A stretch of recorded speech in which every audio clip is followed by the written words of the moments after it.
People of the internet! Welcome back to another video. It is I, Don Thomas, back in here with another one. As always, folks, the likes, the comments, the subscribes are all greatly appreciated. Thank you so much for the support on this channel. Without further ado, let's go ahead and dive into today's topics, folks. I got a video pulled up here. Comes from KTLA5, in which they entitled the video, Dating App Ambush in Los Angeles. Of course, folks, I've spoken on things like this before. We've spoken about the Passport Bros, right? The community of folks over on, I guess, social media, YouTube in particular, that are finding love and romantic relationships outside of the United States. This, of course, took place in the United States, of course, but we speak on dating apps and male and female dynamics and things of that nature, right? Another cautionary tale. Let's get some insight from this video. Again, of course, I'll share my thoughts. I encourage you guys to share your thoughts down in the comment section below. Let's get into it. He thought he was meeting a woman for a first date after an online connection, but it turned out to be a setup instead. He was ambushed, shot at, and robbed. That's when the victim fled and the attackers stole his car and his cash. Rick Chambers is live in MacArthur Park with details on the dating app ambush and the suspects police are looking for. Rick. Yeah, Micah, it's Rampart gang detectives that have been working this case for about 3 weeks now, and they're looking for two couples who have been targeting online daters. These are the 4 robbery suspects that police are looking for.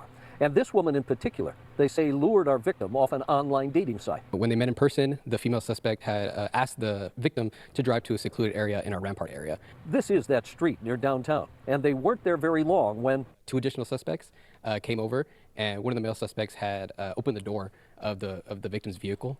He pointed a gun at him, demanded his property. They also demanded at gunpoint that the victim unlock his phone and hand over his passwords. Throughout the night, that same night, what they did was they actually made various transfers.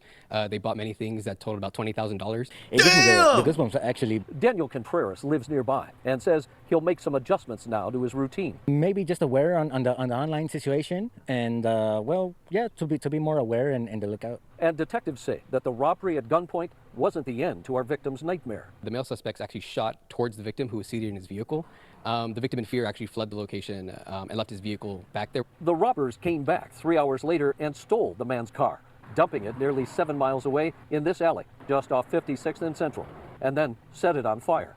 At this point, police have these photos to work with, but no arrest yet. Very interesting, folks. There you heard it. That's out there in Los Angeles. Dating app ambush. A young man meets a girl on a dating app. They coordinate a time and place to meet up. Girl meets up. They drive to a secluded area. Lo and behold, dudes just start coming out of nowhere. I'm not laughing, bro, but it's just like, why are we still using, what's this infatuation with dating apps? Me personally, of course, I don't judge. I don't knock the hustle. Get it how you get it. Of course, people have different intentions when they're using these dating apps as well, too. But honestly, me personally, I've never been a fan of dating apps. I spoke on this before as well, too, some time ago, man. Like, I might have been on Tinder maybe for like a week. This was like back in like 2012, 2013, 2014. Like, I don't really do dating apps because I don't trust them. Why don't y'all just slide into DMs? Like, I don't understand. Now, granted, I understand, of course, when you're using a dating app has, everybody's all on the same page, right? So you guys typically know what you guys are there for. People are looking for long, distance relationships or, serious relationships. Some people looking for flings. Some people are looking for just friendship, companionship. Whatever the case is, I do know dating apps do hold more of a setting, I guess you could say, for people to, I guess, find what they're looking for. But are they safe? Clearly they're not. Coming from this video, man, me personally, I just don't trust them because anybody can make a profile. Of course, you probably talk to somebody after a while. You maybe exchange phone numbers, whatever the case, maybe a few FaceTime calls, hopefully. But dating apps, for the most part, there's certain dating apps, of course, that have different connotations than others. But most dating apps, for the most part, man, I don't think everybody's heart is in the right place when it comes to these dating apps. Me personally, I just don't trust them because I feel like, man, you could run into a situation like that, where you meet a girl, or ladies, you meet a man, or whatever the case is, and you're talking to him, you feel like you understand him a little bit, whatever the case, and you guys go to meet up, and then you're thinking you're going on a one-on-one date, but nah, it's a 3-on-1 date. The person's been plotting on you the entire time. The person, whispered sweet nothings to you via text or whatever the case is, and doesn't have the same intentions that you have. I don't know, man. I just think in 2025 right now, or just being on the internet in general, you got to be very cautious of the people that you're interacting with, let alone people that you're planning to actually meet up with. Anybody can say anything. Anybody can put on a performance for a time being and then switch up on you when they see it convenient. And again, I'm not trying to paint this dark picture. Am I saying that people haven't found success and maybe true love on dating apps? Yeah, maybe. But we do hear these stories as well, too. And I feel like all these stories serve as a cautionary tale that we should take extra precaution and use extra measures when vetting people that we want to bring into our private space, that we want to court and date and things of that nature, man. It's not sweet out here, bro. Especially in 2025, people are getting desperate out here, man. You heard what they said in this young brother's situation. Robbed him, of course, asked him to unlock his phone and give him the passwords of all his banking information. Robbed his car, set it on fire, shot at him. What type of movie shit is that? Like, what are we doing? Transactions of upwards of $20,000. What? And of course, you got to vet the people, all the suspects that they were talking about. They look down bad. Now, of course, they're gonna end up catching these people 100%. Like, come on, these people will get caught, man. It's safe to assume these are clear enough depictions of how to locate these people out there in LA.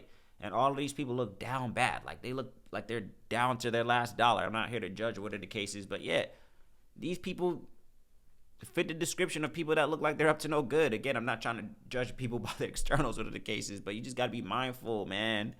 Again, you might think that you met a young girl and you just trying to, see a little something real quick and be on your way. But in the reverse of that, she might have a completely different plan for you upon arrival, and vice versa. Ladies, man. Ladies, I give it to y'all. Ladies, y'all linking without vetting. Fellas, I get it. Fellas, we think with the wrong head a lot of the times, right? Fellas, of course, I get it. We think with the wrong head.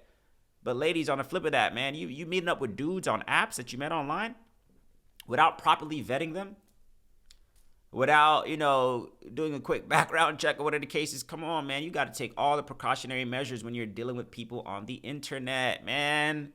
Especially, again, if you're just having an online interaction with somebody, okay, cool. And even that, of course, you got to be precautious with. Take your necessary measures, right? But you want to be linking up with these people. You want to be inviting these people into your private spaces, your homes, picking them up from your house or whatever the case is, in your car, whatever the case is. Nah, bruh, not until I properly vetted you as somebody with a sound mind. You see what I'm saying? Again, cautionary tale for anybody who's on that field, man. If you're somebody who's frequents the dating apps or whatever the case is, just use precautionary measures, man. Please, man, use your due diligence. Take precautionary measures to make sure that you're meeting up with the person that you think you're meeting up with, and protect yourself when you go for that link up, man. Again, depending on where you live in the world, man, I don't know how strong or lenient the Second Amendment is with you, man, which is your right to bear arms, but I don't know, man. I'm not inviting girls back to my crib that I just met online. I'm not linking up with nobody that I ain't really in a dark alley. Like, if anything, if I'm gonna link up with you, let's link up in a public setting, at a coffee shop, at a library, somewhere, a park where there's people around. I'm not linking up with you, picking you up in my car, driving to a secluded area. And I get it. Again, that sets the scene for one thing and one thing only. But fellas, is it worth it? Is it worth it, fellas, man? That quick 30 seconds, that quick a minute, however, whatever the case is it worth it? You getting shot at, you getting robbed, was it worth it? I don't know, man. That's just my thoughts, of course. I'd love to hear yours down in the comment section below. As always, the likes, the comments, the subscribes are all greatly appreciated. I will catch you guys on the next one.